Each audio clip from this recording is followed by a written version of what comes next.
Hey guys, Julian here, and today I'm going to be showing you how to make UK garage basses. So, you can get the project file and the samples and the presets and MIDI and all that stuff from this video for free in the description, so make sure to check there. And if you're a patron on my Patreon, check there because it'll be available shortly.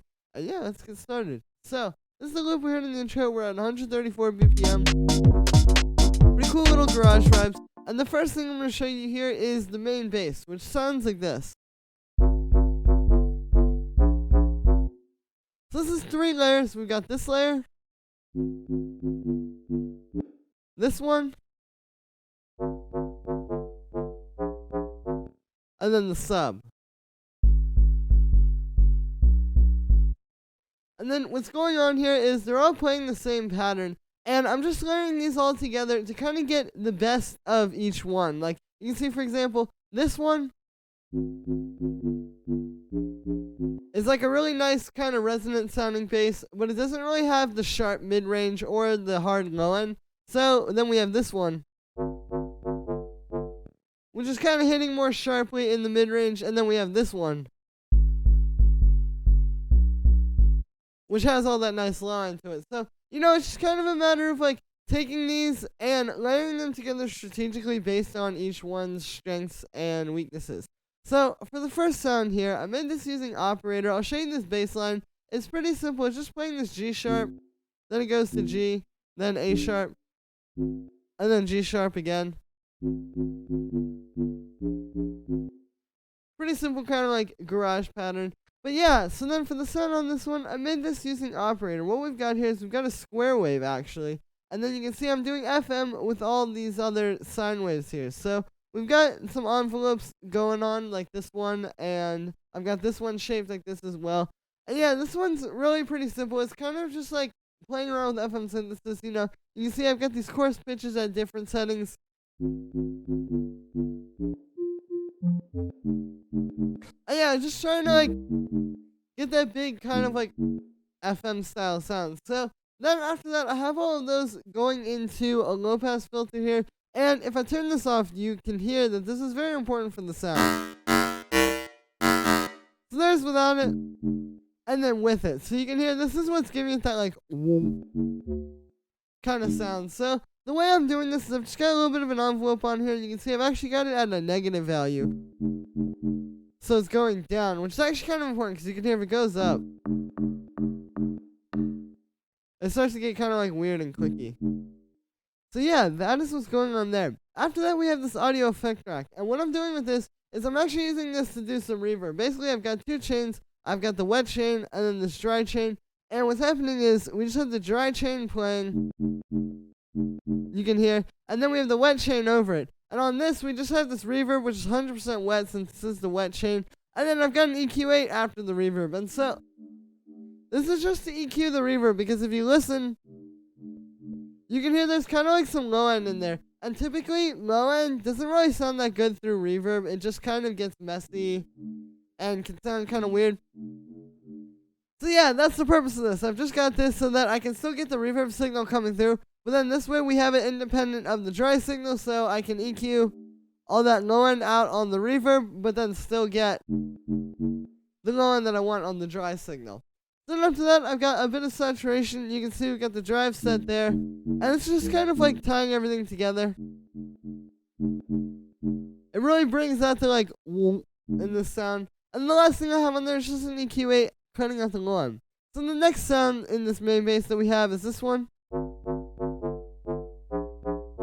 And the way I made this one was actually very similar. So what we've got here is just a bunch of FM in Operator. You can see all 3 of these are sine waves here. You can see everything coarse pitches turned up pretty high. This is important if you want to get like if I just turn this down to 1. You don't really get that sound until you start turning it up. That's how you really get that kind of like nice FM type of bass sound. So then that is it for inside of Operator. After that, I've got a bit of echo. You can see we've got this at this really fast time. And so what this is adding, as you can hear, it's adding this kind of like metallic thing to the sound. Here's without it. And then as I bring it in, this is a nice way to kind of add that edge to your sounds. is with a little bit of really fast echo. Yeah, it just kind of gives you that like metallic sound. After that, we just got a bit of saturation. You can see I've got the drive up there. There's without it. And then with it, you can hear it's really beefing everything up and tying it all together. And then we just have an EQ8 cutting at the low end. And the last bass that we have in here is the sub, which sounds like this. And so it's just a triangle wave going through a low pass filter, and then I've got a bit of saturation on it just to kind of beef it up and really bring it out at the end of the chain. So then on the group of basses there, I have a few effects. Here's with nothing. And then with all of the effects. So you can hear these just help to really tie these together and like beef them up a little bit. Kind of like finally at the end of all three of their chains. So the first thing we have here is this dynamic tube. I'm just using this to give it a little bit more edge. Here's without anything. And then with the dynamic tube. So you can hear it's just kind of beefing things up a little bit more going into that saturator. After that, we have the saturator set like this. So you can hear that's really doing that last little bit of kind of like harmonic gluing on all these different basses. So those are the main basses. The next thing that we have here is this little second bass, which sounds like this. So it's just this little thing that comes in at the end there. It's pretty simple. It's just playing this little pattern. And you can see I've got, it's just a square wave going into a low pass filter with an envelope. Pretty simple stuff with that one. The next sound that we have here is this little, like,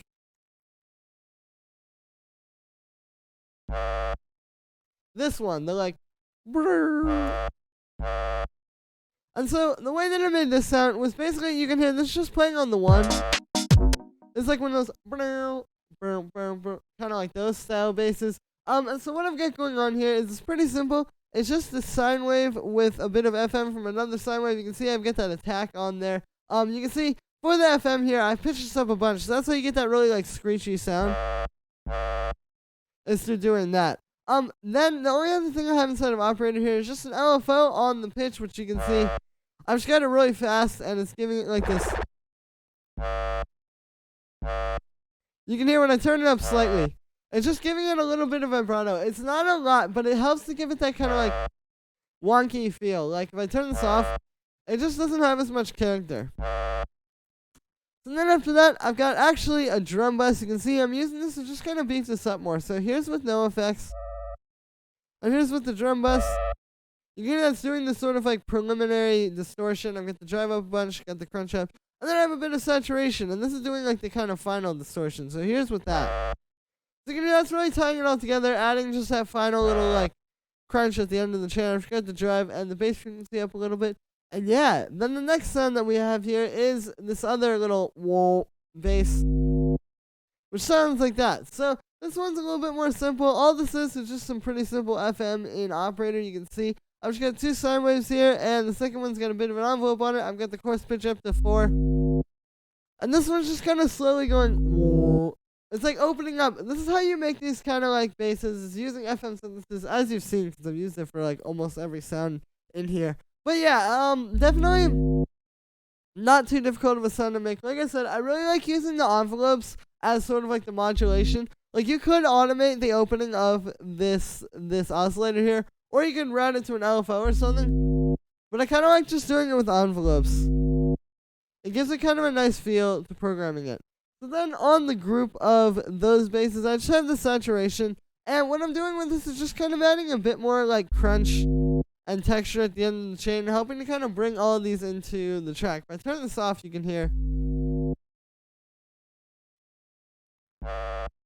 You can hear everything just sounds a little bit too dry and a little bit too clean. But when we add this, it just helps to give everything that same kind of crunchy texture. So for this, I've just got the bass frequency up a little bit. That's what's making it sound a little bit more crunchy. And then I've got the drive up to just kind of give it more power. And yeah, that is it for the other basses. So I'll also, although this is a bass tutorial, I will also show you all the other stuff that's going on real quick. Here's this little chord thing that's playing. So the way that I made this sound was, I'll show you the notes here. It's just playing this G sharp minor chord. And then it goes down to G minor. and then it goes up to A sharp major. Pretty simple stuff. It's just kind of following what the basses are doing. You can hear.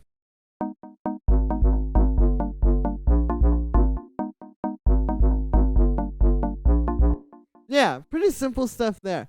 So for the sound on this one, I made it using operator. This is also like an FM sine wave sound. What we've got here is 2 sine waves. You can see I've got the envelope on the second one set like that.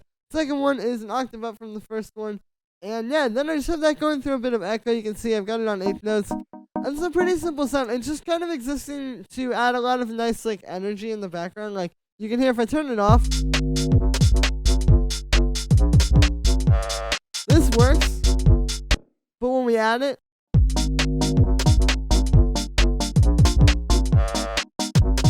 it adds like a nice kind of counter rhythm and just like some extra energy to the track. So then the next thing that we have here is the drum group, which sounds like this. So what we've got here is just like a pretty simple UK garage kind of pattern. We got like the kick and snare, and then this open hi-hat, and then some percussion sounds.